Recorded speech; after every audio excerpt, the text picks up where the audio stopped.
والله ثم والله لن يبلغ العبد الكمال والتوفيق حتى يسلم لربه تسليما كاملا لا في والد ولا في ولد. ولذلك إبراهيم عليه السلام لما أمر بذبح ابنه قال الله تعالى: فلما أسلم وتله للجبين وناديناه أن يا إبراهيم. جاء الفرج. وكنت ما دعوت، لكني كنت والله لا أتصور ساعة أفجع فيها بوالد أو والدة. فلما كتب الله عز وجل وشاء الله سبحانه وتعالى من توفيق الله للإنسان أنه إذا أصيب بالخير أو الشر أن يسأل، أول ما يسأل: ما الذي يرضي الله؟ يترك عنه العواطف ويترك عنه هوى النفس. أول ما يفكر في ربه، أول ما يقول: ما الذي يأمرني الله به حتى أفعله، وما الذي ينهاني عنه فأجتنبه.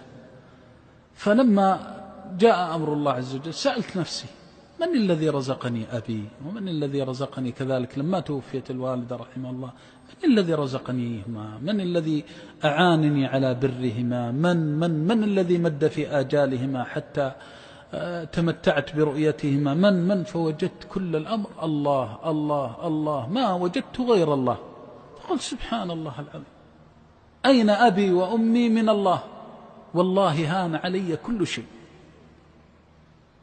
والله لن يستطيع الإنسان أن يجد لذة هذه الحياة حتى يعرف معنى العبودية لله، لأن الله ما خلقك لأبيك ولا لأمك، ولا خلق أباك وأمك لك، إنما خلقك وخلق أباك وأمك والخلق لعبادته وتوحيده. لا تغالب القدر ولا تقول: أدعو أني أموت قبل أبي أو يموت أبي قبلي، أبدا، هذا كله اتركه لله. سر ربك التوفيق، سر ربك أن يرضى عنك في أبيك وأمك، في والدك وولدك، دائما تفكر في هذا. وإذا نزلت المصائب الفجائع والأمراض والأسقام بمن تحب فاسأل نفسك: ما الذي يرضي الله جل جلاله؟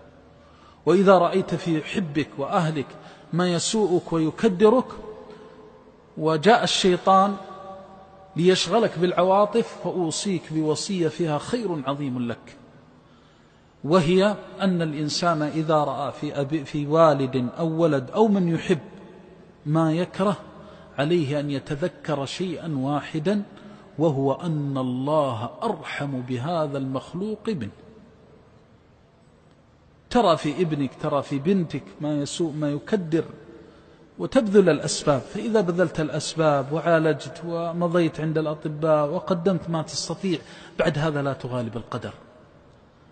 إياك أن يستولي الشيطان عليك فيلفظ اللسان بما لا يحبه الله ولا يرضاه، وإياك أن تتبع هوى النفس ما تهواه، لا، بل قل كل ما ترى. أنت ترى ابنك يتعذب في الآلام والأسقام، وترى الولد والوالد، تتذكر أن الله أرحم به منك.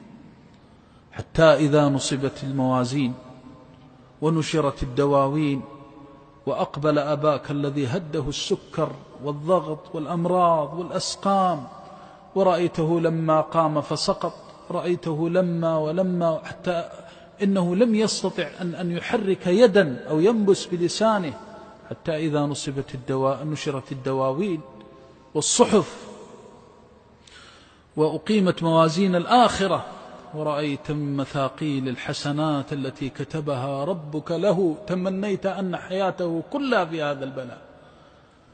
لو رأى العبد ما عند الله من المثوبة لأهل البلاء لنعمت عينه.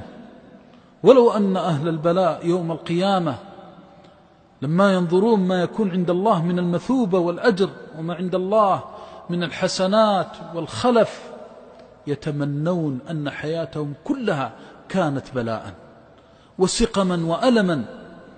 إنه الله الذي لا إله غيره ولا رب سواه، هو أرحم الراحمين، وهو إله الأولين والآخرين.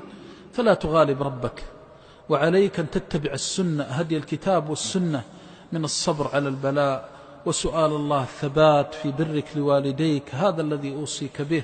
أولا أن تعتقد الفضل لله أولا وآخرا، أن الله أكرمك ببر الوالدين، وأن تحمد الله وتشكره على هذا الفضل، وقل اللهم لك الحمد أن رزقتني أبا يعينني على بره وأما تعينني على برها. كم من طالب بر غلقت في وجهه الأبواب، وكم من ابن يتذلل لأبيه فيصفعه أبوه على وجهه. فإذا رأيت من أبيك وأمك ما يسرك فقل اللهم لك الحمد يا مقلب القلوب أن قلبت قلب الوالدين شفقة ومحبة لي، واسأله أن يديم عليك نعمته وأن يزيدك من فضله. ثم انس أنك قدمت شيئا لوالديك، فلا تزال بخير ما احتقرت نفسك، ولا تزال بخير ما اتهمت نفسك بالتقصير وسعيت إلى الكمالات، ولن تستطيع أن تصل إلى ذلك كله إلا بالدعاء. اللهم إنا نسألك بأسمائك الحسنى وصفاتك العلى أن تجعلنا من البارين. اللهم اجعلنا من البارين.